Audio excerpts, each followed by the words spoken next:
So, hi guys! Good morning! And maghilamos ako.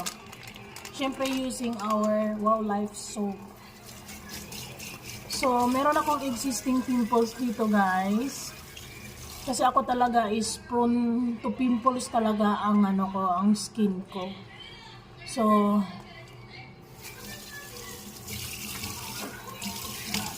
pero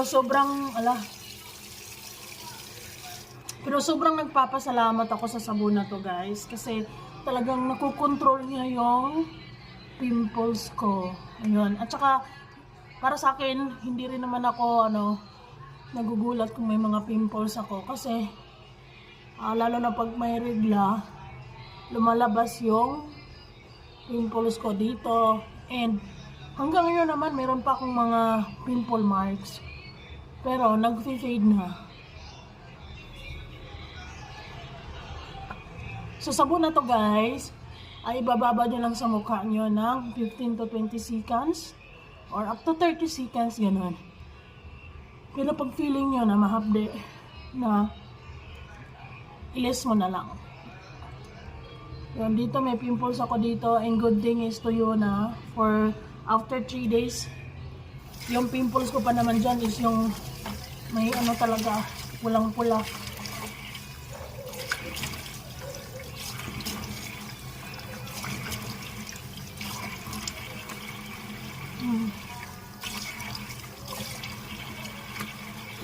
So, thank God.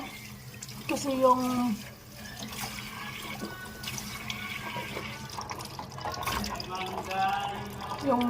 may mga pimple marks pa yan guys, pero nag-fade na. As in, malaking improvement na talaga. And ito, nagda-dry na rin ng dry. Anyways, yung sabon natin, bleaching to ha. So, magpipil din yung face nyo.